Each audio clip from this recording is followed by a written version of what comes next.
ვაკეთებ. რაც დავდივით, იმაზეც ვაკეთებ და იმაზე მოკლედ დროში. შეიძლება მართლაც ევროპაც გავავოთ. Поздравляю весь личный состав. კარგი მანევრი აქვს ძალიან. იაპონიაში გადაცემაა.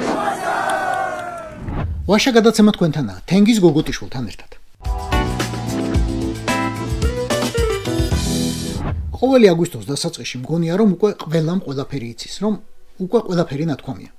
მაგრამ მაშინდელმა აგენტურულმა ხელისუფლებამ დაიწყო ომი. ყველას ჰქონდა თავისი ვალდებულება, რომ აერიდებინა ეს ომი სამშობლოსთვის, მაგრამ ეს არ გაკეთდა. სახელმწიფო უნდა მოქმედებს და ხელისუფლება ეროვნული ინტერესებით და არა სხვა ქვეყნების ინტერესების მომსახურებით. აშკარა არის ის, რომ მაშინდელი ხელისუფლება ატარებდა არა საქართველოს ინტერესს. სააკაშვილი არის თავის შემოქმედი. არა, არ ყოფილა ყველაფერი ნათქვამი. ამათვის ყველაფერი არ ყოფილა ჯერ ნათქვამი. არა და როგორი სათქმელია? ან რამდენი უნდა უთხრა? ან როგორ დავრწმუნდე, რომ ამ პოდკასტს არასრულწლოვნები არ უყურებენ ახლა? მოკლედ, რაც არასრულწლოვნების თანდასწრებით ითქმის, შენს და შენ პატრონს არ აქცდეთ სანქცია. შენს და შენს პატრონს გაგიხმეთ ხე, გიგანტური ხე, ყველა. შენს და შენს პატრონს მოგეხნათ ელიტური კარტოფილის მინდორველი. რომ აღარასდროს დაიწყოთ მტკიცება საქართველოს დაიწყო ომიო. როცა საერთაშორისო სასამართლოს ჩათვლით, ყველა ქვეყანამ, ყველა კონტინენტზე იცის, ომი დაიწყო დიდმა ხუილომ და ამით ძალიან ამოყობს დღესაც. План был подготовлен генеральным штабом где-то в конце 2006 или в начале 2007 года он был мной утвержден. რომ აღარასდროს იკითხოთ, ეგრა გაბნევია გულზე. რა გიკითხე გულზე, რა გაკეთე? მოგიხერხებ რო ისო. რა არის ეგ რას ნიშნავს? ეს არის მახსოვრობა ჩვენ დაღუპული ჯარისკაცების სიბოლო. რომ აღარასდროს ამოინთხიოთ პირებიდან ანწუხელიძე პიარ შეეწირაო და აღარასდროს გაიულოთ სამკუთხა თავში, რომ ბოდიშს მოგოხდებინებთ საკუთარი ქვეყნის დაცვისთვის.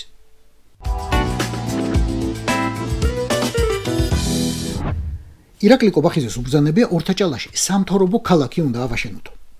ეს სიტყვა მეცნო, ცოტა გავქექე და 2017 წელს მაშინდელ პრემიერ-მინისტრ კვირიკაშვილს იგივე დავალება მიუწია მთავრობისთვის. ააშენეთ სამთავრობო ქალაქიო.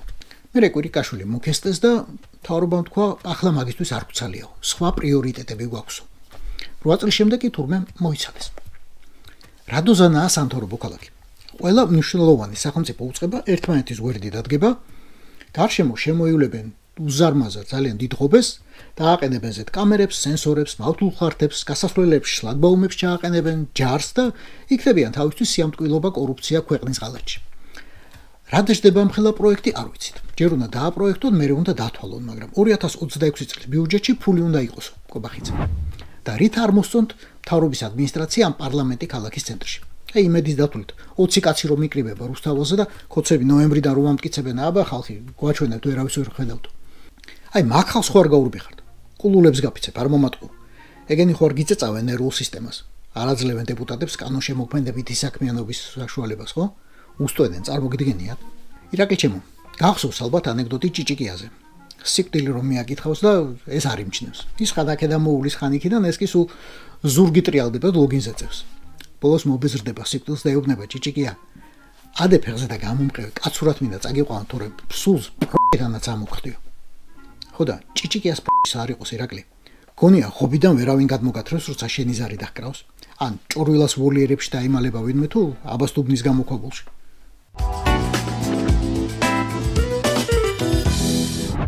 რომა შემათავა გათავისუფლდა საპყრობილიდან. კაცი, რომელსაც ყველაფერი დააბარალეს და ყველაფერი ჩუმა დაიტანა. შეიძლება თქვათ, მაშინ სხვა დრო იყო და დიდი აზრი არ ქონდა ხმაურსო. და ახლა აქვს. მაგრამ ეს არაა მთავარი კითხვა, რომელსაც ეს პატიმრობა და შემათავას დაჟის რეალური მიზეზი აჩენს. მთავარი კითხვა, ბორისა რომ დამთავრდება.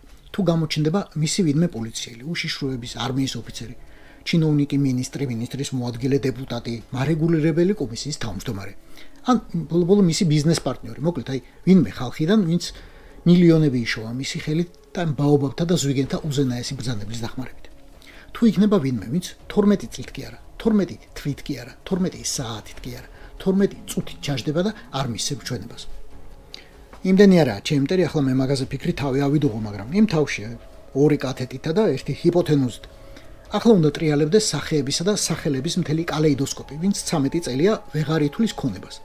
სახლებს, ვილებს, მანქანებს, დოლარებს, ევროებს, ლარებს, ბიტკოინებს, ალბათ უკვე იუანებს, ბრილიანტებს, ოქროვერცხს, ჩანთებს ბოლოს და ბოლოს. ვინ შეერგო ამა ქვეყნის ყველა სიამე. აი, ამათგან ვინმე ჩაჯდება, როგორც ჩაჯდა პოლკოვნიკი შამათავა. მე ალალა წლების განმავლობაში ბატონი ბორისის ყველაზე ერთგული და ახლობელი კაცი ირაკლი ჰაკიმ-ფაშა ღარიბაშვილი მეგონა. ფიქრობდი ეს არასდროს აქცევ ზურგს, არასდროს უკბენს ხელს, რომელმაც ამდენი აჭამა, არასდროს უგანებს მეთქი. მოვიხედე და აგერ თვითონ ბატონმა უგანა.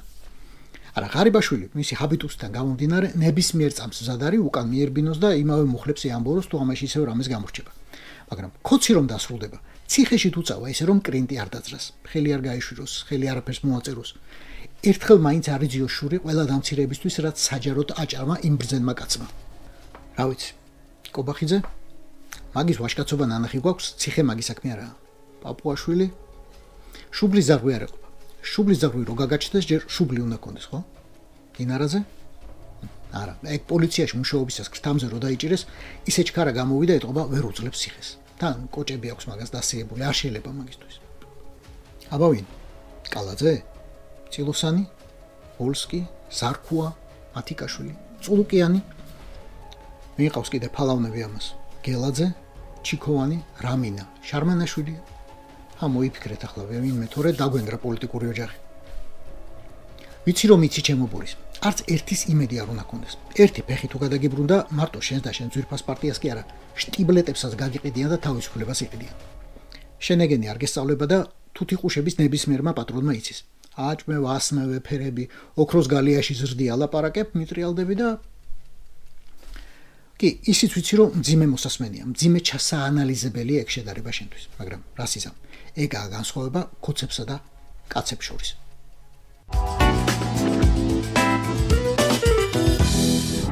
რუსული პროპაგანდის TV-იმედმა Россия 1 სიუჟეტი მიუძღვნა პუტინისა და ლუკაშენკოს მოგზაურობას მოსკოვის საპატრიარქოს ერთ-ერთ გამორჩეულ მონასტერში, ლადოგის ტბაზე, ვალაამის მონასტერში. კაი, ჩავიდნენ. ისახეს პირჯვარი, ისახეს. არ ჭვეს თავიზე გრძელი სანთლები, არ ჭვეს. მაინც არ უშველით არც ერთს, მაგრამ ეგ მაგათი კითხონ და მიქელ გაბრიელმა, ადრე და მალე. მე სხვა რამ მინდა გითხრათ, გაჩვენოთ ერთი ციტატა. ახლა ტაძარში ყველა დროის რუს ჯარისკაცებს იხსენებენ და რა თქმა უნდა სპეციალური სამხედრო ოპერაციის მონაწილეებს. ფრესკაც კი არის, რომელზეც ჩვენი მეომარი მაცხოვრის ხელთუქმნელი ხატის წინაშე ჭრილობებს უხევს უკრაინულ ჯარისკაცს. მართლმადიდებელი ეკლესია სრულად უჭერს მხარს რუსეთის არმიას. ისეთი ტექსტია ვერ გაიგებ, ადგე და ჩესტია უღო თუ პირჯვარი გადაისახო. თუ სამჯერ გადააფურთო მარცხენა მხარეს. ერთი რომ კადრში რაც ჩანს, ფრესკა კი არა ხატია, მაგრამ დავანებოთ მაგას თავი. ფრესკასაც მოხატავენ მაგათი რამიდის. აქ მთავარი შინაარსია, პროპაგანდისტული სიგნალი, რომელიც ყველამ უნდა მიიღოს. რუსი ჯარისკაცები უკრაინაში იმისთვის ჩავიდნენ, რომ დაჭრილ უკრაინელებს უწამლონ, სალბუნი დაადონ, ჭრილობები დაუმუშავონ, გადაუხვიონ, მოუარონ, გამოაჯამრთელონ. ონდრო, ვინ დაჭრა და დაასახიჩრა ეგ უკრაინელებიო? აი, ეგ კითხვა ყველაზე საინტერესოა, მაგრამ მაგას არავინ უპასუხებს. აგერ ხელთუქმნელი ხატის წინაშე დაიფიცებს რუსის სალდათიცა და პატრიარქიც, რომ უმცროს ძმებთან მალარასიაში, როგორც უკრაინას უწოდებენ, მხოლოდ ქრისტეს მიერი სიყვარულითა და ჰუმანიტარული მისიით ჩავიდნენ. რათა განაშორონ ამისგან ყოველივე წყდულებაი და ყოველივე სალმობაი და ყოველივე გვემაი და ყოველივე მხურვალებაი. ტყუილად კი არა იყიდა კირილემ ბრიტანეთის, ლიეტუვის, ავსტრალიის, ზელანდიის, კანადის, ჩეხეთის, უკრაინის თავისთავად და სხვათა სანქციები. აი, ეგაა ჩვენი ედინავერეცი. უძველეს ქართულ ავტოკეფალიას აუქმებს, უძველეს ქართულ ტაძრებს არტილერიით ანგრევს, უძველეს ქართულ ფრესკებს კირით ათეთრებს, უძველეს ქართულ ხატებს ძვირფას ქვებსა და ოქროვერცხლის ჩარჩოებს, კიოტებს ხსნის და ყიდის, ან უკეთეს შემთხვევაში ერმიტაჟსა და პუშკინის გალერეისთვის იტაცებს. თავად კი ამაზე ლოცულობს. და აი ამაზე. თუმცა სულ ამბობენ, რომ პუტინს არ უყვარს თავისი ხატები, თავმდაბალი კაციაო, მაგრამ ესენი ჯიუტად მაინც ხატავენ და ხატავენ. მოსკოვის საპატრიარქო ღიად კი არა, სრულიად ხაზგასმულად ასრულებს სახელმწიფო ორგანიზაციის ფუნქციას, როგორც ყოველთვის ობერპროკურორების დროიდან დაწყებული. კირილე, რომელსაც სხვათა შორის ასევე ვლადიმერი ჰქვია, ოფიციალურად ასევე ლენინგრადშია დაბადებული და ნახევრად ოფიციალურად კგბ-ს კარტოტეკაში აგეთ მიხაილოვად არის რეგისტრირებული, ხვდება იმ სტუმრებს, რომელთაც კრემლის პროტოკოლი უგზავნის ხოლმე. ჭირს ახლა რუსეთში მაღალი რანგის სტუმრები და ყველა საგანგებოდ არის გულში ჩასაკრავი. Развитие отношений с Россией, а теперь и с русской церковью. ლაოსის პრეზიდენტისა და კომპარტიის გენერალური მდივნის თონგლუნ სისულიტის დაჯილდოების გვერდით მოსკოვის საპატრიარქოს ვებგვერდზე ორ ძალიან საყურადღებო ამბავსაც გადაეყრებით. კირილეს ხელმოწერილ ორ მილოცვას, 2 აგვისტოს, ერთით ილია მეორეს ულოცავს ანგელოზის დღეს, ოღონდ სრული ტიტულით ისევ არ იხსენიებს, ხუმაფხაზეთისა და ბიჭვინთის კი არა, მალე იმის მადლობას გვათქმევინებენ, რომ ცხეთა-თბილისის ეპისკოპოსად იხსენიებენ საერთოდ. აი ზუსტად ამ ამბის ქვემოთ კი კირილე ვლადიმერ გუნდიაევი უფრო ცრემლიან მილოცვას უძღვნის რუს მედესანტეებს, რომელთან ფარველად ასევე ილია წინასწარმეტყველი გაუმწესებიათ საწყალი. ვერავული გვერდს ეს ციტატას რომ არ წაგიკითხოთ. ახლანდელ რთულ დროში ფრთოსანი ფეხოსნები, წინაპართა სახელოვანი გმირობით აღფრთოვანებულნი ღირსეულად ბაძავენ მათ, ღირსეულად მსახურობენ სპეციალური სამხედრო ოპერაციის ზონაში. წინასწარმეტყველ ილიას ლოცვით და უფალმა ჯანმრთელობა გიბოძოდა გაგაზლიერო ჩრომაში რუსეთის სასარგებლოდ. აი ზუსტად ამისგან დაგვიფარე უფალო. ზუსტად ეგ არქნა, რასაც ეგ კაცი ავინმე მაგისიანი გთხოვს, ყველაფერი უკუღმა შეასრულა და ბოლო თხოვნა. იქნებ მასთან თანამლოცველი და ჩახუტებული ქართველი იერარქები დააფიქრო. რანაირი ერთმოწმუნე ეგ გამოდის თუ ჩვენ ყველაფერს საპირისპიროსთვის უნდა ვილოცოთ.